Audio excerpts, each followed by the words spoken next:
We're doing it. We're finishing the last 3 states of our 50-state challenge.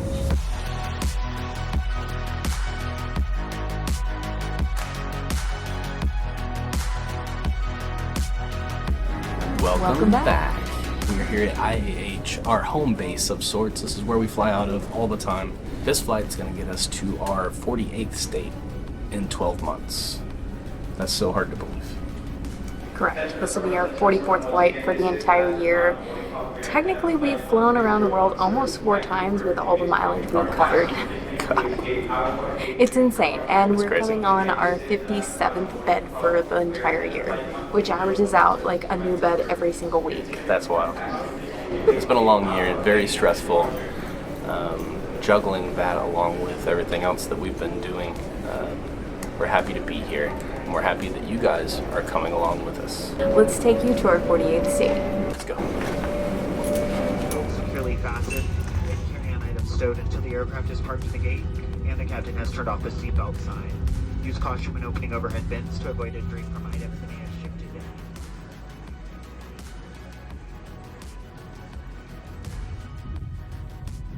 We are officially in state 48, and we're driving to the hotel, and then we'll see you guys in the morning. Oh. Unless something wild and crazy happens between here and there, so cross your fingers that nothing happens. Good morning! We are in officially state 48, which is West Virginia, and we are taking you on a hike today in New River Gorge National Park, which is a brand new park that neither of us have been to, nor have we been to West Virginia. This is the only state we have not been to ever. And it is a great way to start off the last 3 states. Now let's go. But let's go find some coffee. Ooh. It is everywhere. She's so happy. It's just dribbling down the side of the car. Well, at least it's raining.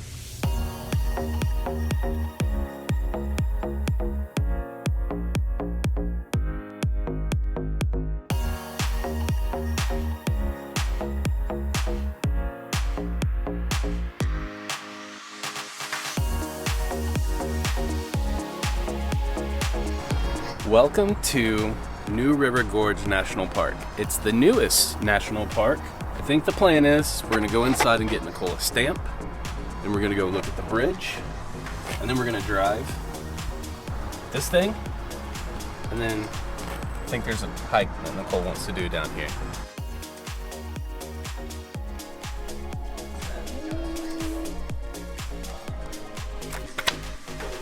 I think this is the first one in this area.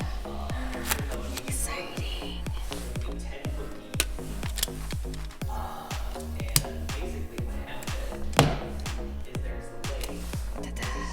Comment down below if you guys partake in all the passports or not.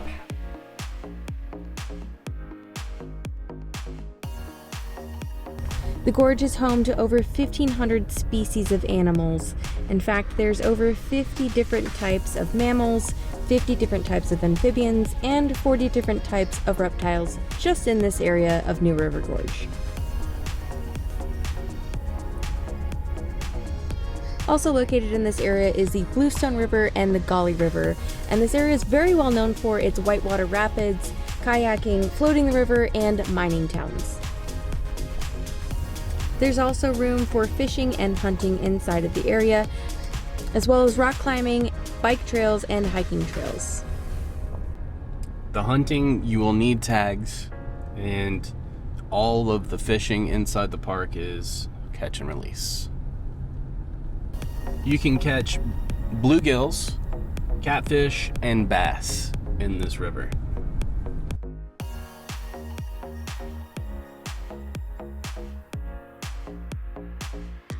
So this bridge behind us is New River Gorge Bridge. It was built in 1977. It is 3,036 feet long and reduced the 45-minute drive down through the gorge to less than 1 minute, and is the tallest single arch spanning bridge in the Western Hemisphere. To give you some perspective as to what Nicole was talking about, this picture, it can fit the Washington Monument and 2 statues of Liberty on top of it without touching the bottom of the bridge. This thing is massive. So 2 really fun, interesting facts. You can actually walk underneath the bridge. There is a bridge walk. So when you come into the national park, you can take a left as soon as you enter, and you can do the bridge walk, which takes about 2 hours. You can also walk on the bridge, but only on the first Saturday of every October, which is called Bridge Day. The reason that Bananas in Pajamas is no longer around is because someone stole the costumes.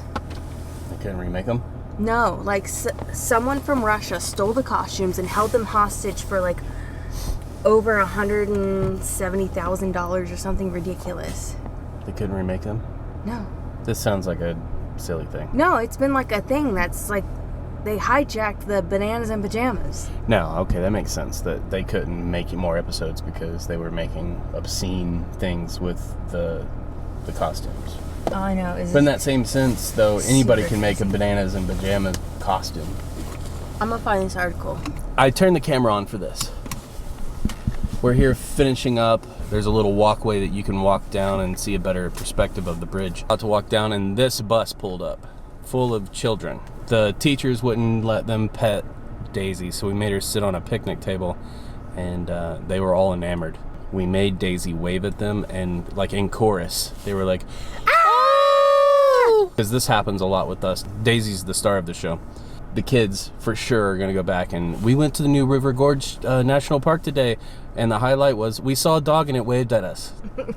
They don't care about the river. They don't care about what else they see National today. Park, all the stuff that they learned inside.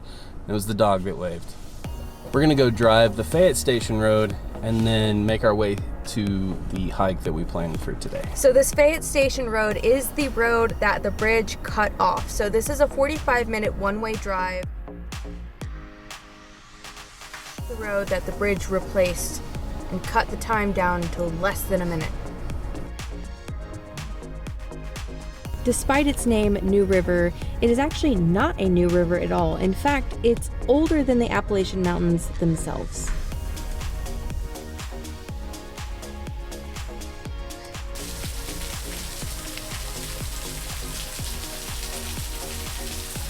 I'm really enjoying all the different perspectives of the bridge. I know the intention was to cut off the time that it took to go down through the gorge and get to the other side, but in doing all this, you get so many different perspectives of the amazing bridge that they built.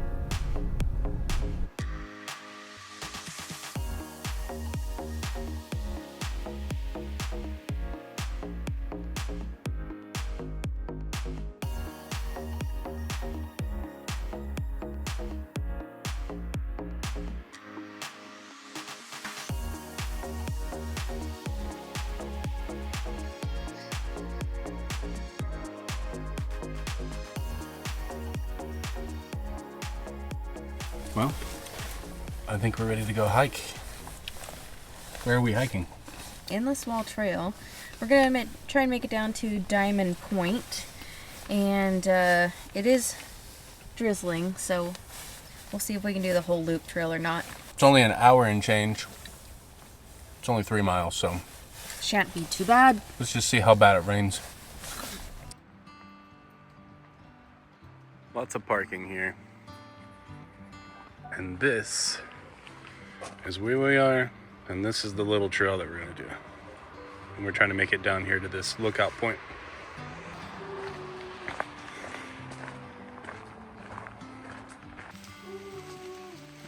It's a fun bridge.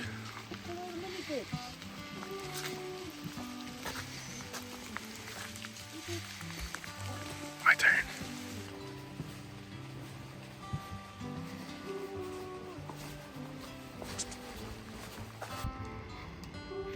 Does look a fair amount more intimidating.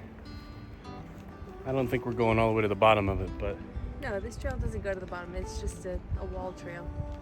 I was gonna say 300 feet or 3,000 feet. 300 feet of elevation for this particular trail. We're not going down.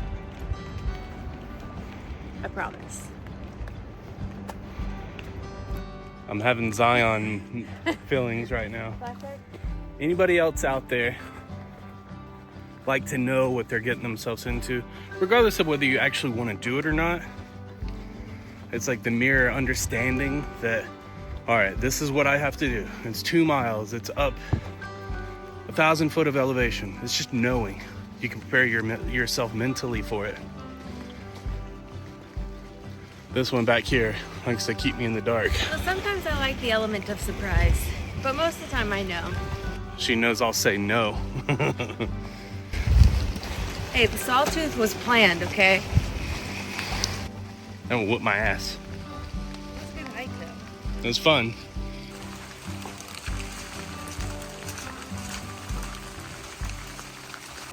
It's definitely a train. It's really loud. They're not sounding any horns or anything. It's just the sound of them going over the tracks. And it is quite loud. It almost sounds like a really heavy rushing river. But pretty cool.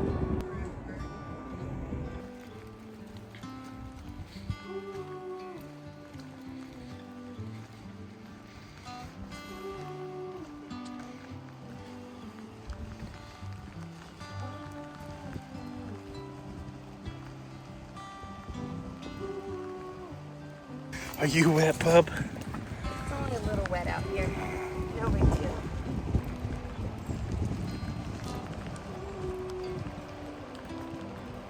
Okay, I think another hike has been foiled.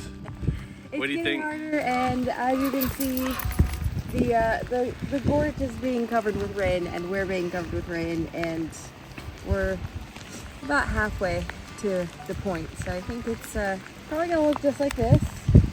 Not much to see. So I think we're gonna head back to the car and get her wrapped back up in her sweater and get us dried off. All in all, that was a lot of fun. Of course, we get back to the car. Of course, as soon as we get back to the car, It stops raining. it stopped raining. Anyway.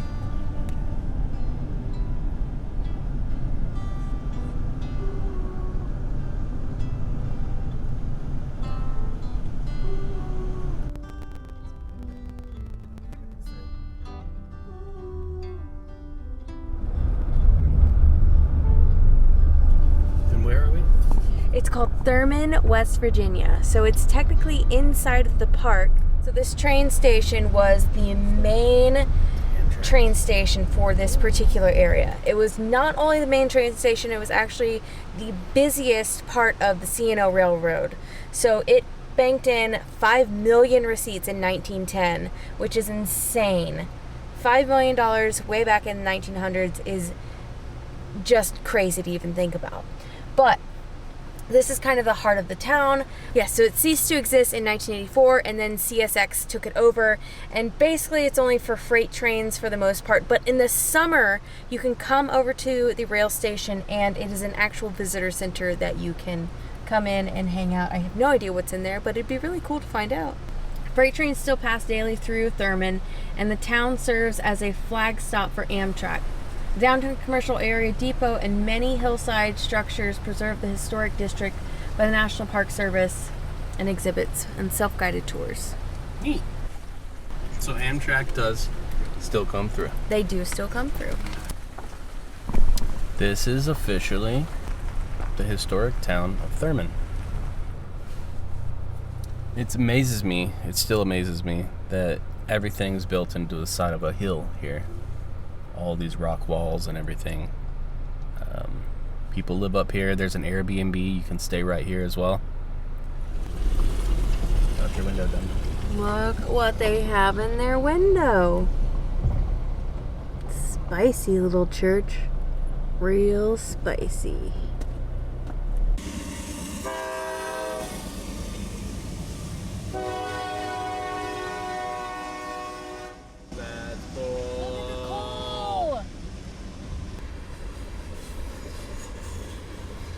Daisy not had to go pee. We would have missed this. That's cool. Good job, Daisy. High five. Good job.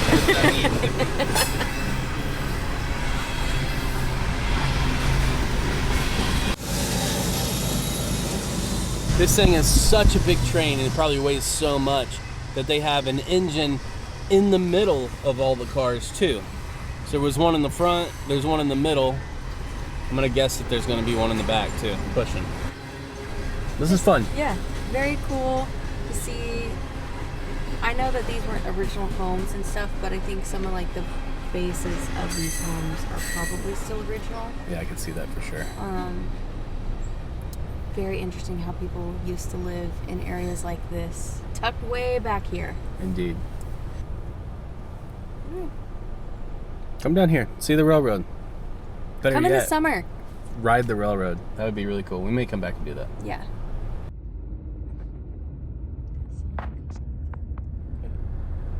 Starting route to Tudor's Biscuit World. Your first stop is Starbucks. Proceed to Harper Park Drive, then turn left. Let's go. You can order whenever you're ready. Thank you. So can I have one Mountaineer? I'd like one Minor. And I think that's it. They have a hot bologna sandwich. 1047. Thank you. You have your wallet? Oh, probably need that, huh? Yeah, we gotta pay for stuff. It's very important. Well, they'll think so. Have a good day. Thank you too. There you go. I bet this is hot as all get out. Doesn't seem all that hot. Oh my god, these biscuits are massive. Massive. Let's park for a minute. Okay. Alright. Welcome to Tudor's Biscuit World, which is apparently world famous biscuits. And we're gonna give them a whirl. That looks good. Oh my god. I'm not gonna be able to eat all this. That is good. Holy moly. Mine came with egg, a hash brown, shaved ham, and cheese. It smells good. Yeah, that's good stuff.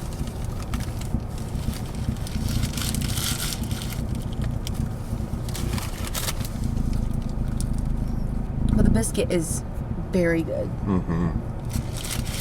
Alright, so if ever you're in West Virginia, find yourself a Biscuit World and order yourself a biscuit. Mine is the Mountaineer.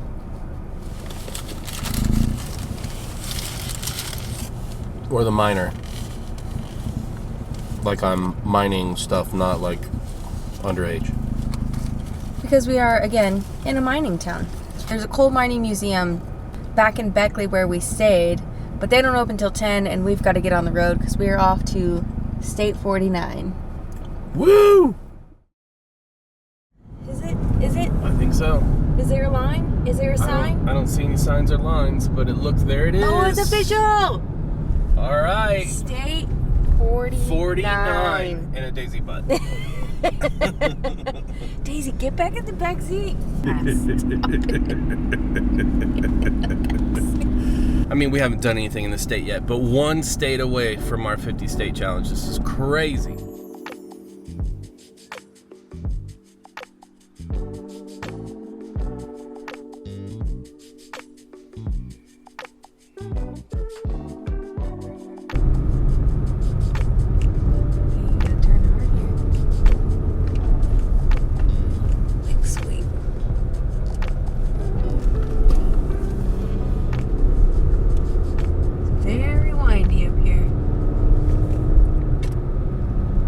Swing wide. I guess this is the Forrest Gump curve. Why? And after that, I got more company. This is what it's called. I don't know why. It's like a hairpin turn.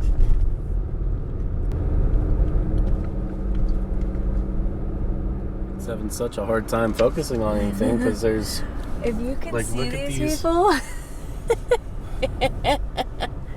I mean, they weren't joking when they said that it gets up to 100-mile-an-hour winds here and conditions can change on the fly. This is insane. I mean, it's really crazy. Our vehicle is like... We're shaking back and forth. Wow. We are going to walk across the swinging bridge. That's what we came here for, and I intend to do it. I guess we'll see Wind about be that. damn. The Mamba blocked off. Maybe. I don't know. I mean, this is nuts. I'm gonna find a better place to park because I feel like we're gonna blow away.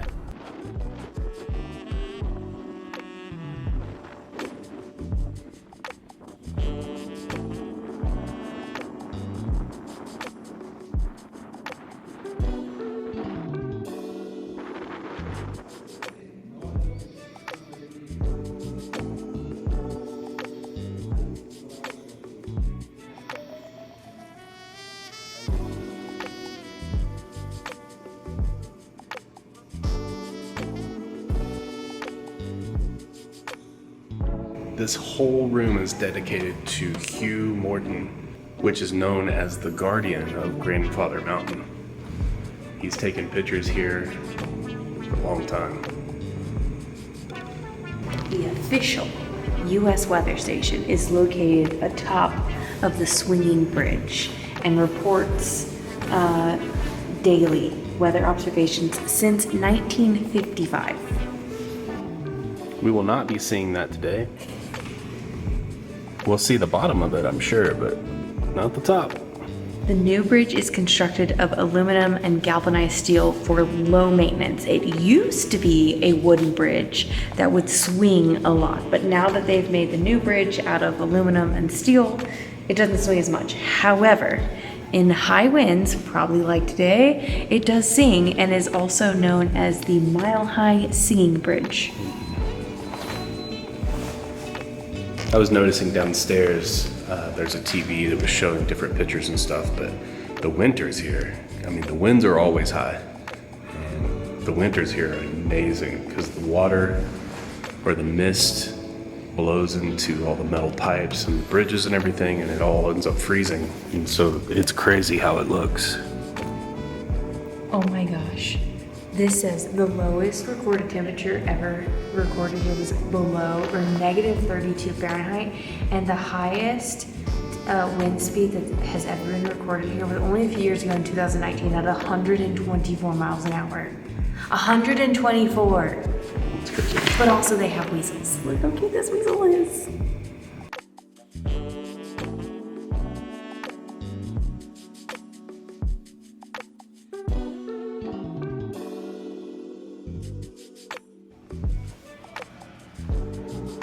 Still whipping out there. You can also walk outside up to the bridge, but we had to pee. I think this is better. Here we go. I'm in silent movie mode. Holy crap.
It really does sing. Good job.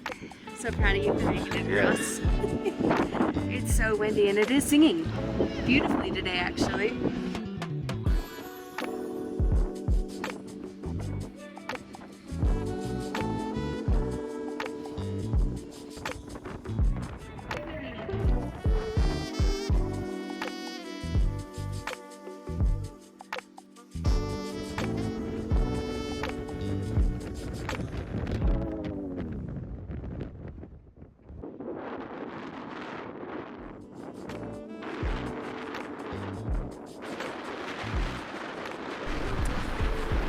It is freaking cold out there. It's more than cold. It's 51 degrees it says, but with that wind, I think it's probably 2 degrees. It definitely felt like 30. It's cold. Well worth a trip up to the top of the mountain. I would definitely come back. Unfortunately, with this weather, I don't think we're hiking it. We're not hiking. Plus, they're closing the trails at 3 today for a special event, so we really don't have a lot of time to do much else. But Yeah. worth it. Views are awesome. Swinging Ridge was really cool. Glad we got to hear it sing. That was pretty cool. I liked it. Come check them out. We'll leave everything down in the description below.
Welcome to Charleston, South Carolina, our last place visiting all 50 states. We're about to take a historical walking tour, and behind me is part of the wall that was here before the Civil War. Now let's go learn more about Charleston.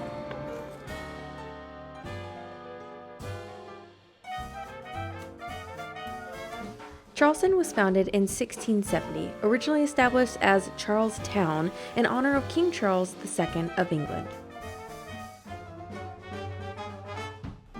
The city became a bustling port and center for trade specifically for rice and indigo, thanks to its favorable location along the Ashley and Cooper rivers.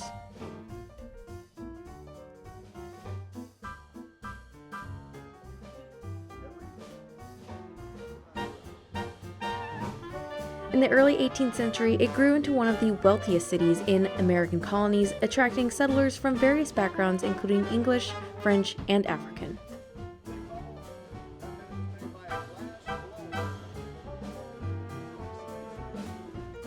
One main feature of Charleston is its planned grid system, which was implemented in 1680 and designed by the city's founders.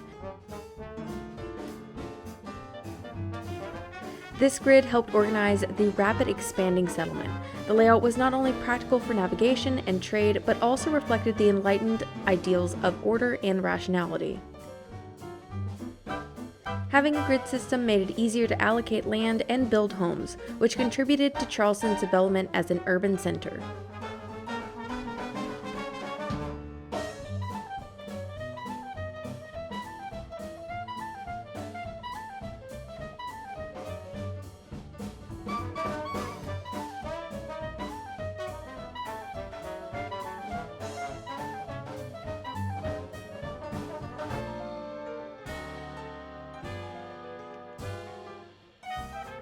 In 1861, Charleston was the site of the first shots fired in the conflict at Fort Sumter, marking the beginning of the Civil War. The city was a stronghold for the Confederacy and faced a prolonged Union blockade, leading to severe shortages and hardships. At the end of the war in 1865, Charleston was left deeply scarred, but also paved the way for its eventual reconstruction and revitalization. You may notice that the vibrant colors of the historic homes around us. This tradition of colorful houses in Charleston can be traced back to the 17th century.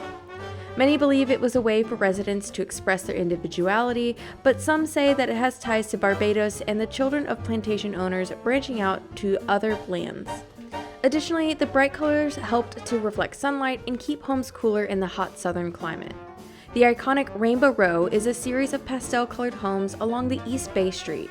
It's a perfect example of this colorful heritage, though some say purple was not true to the time period.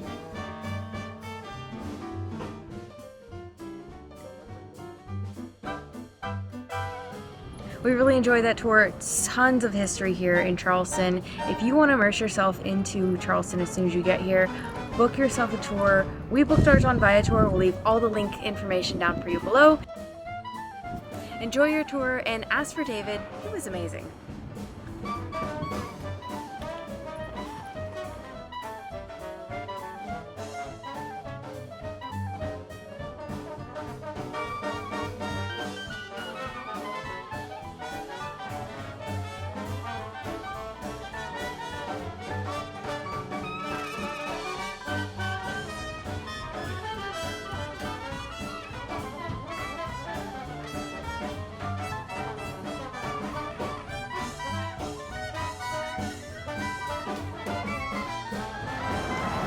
All right, guys, we hope that you enjoyed our final 3 states of this 50-state challenge. We have enjoyed this thoroughly, and we hope that you'll go back and watch some of those other videos. As for South Carolina, we're all done here. We're finishing up for the year, and we hope you enjoyed it. Make sure you give us that thumbs up, and if you haven't subscribed, consider doing that. All right, guys, we'll see you on the next one. Bye.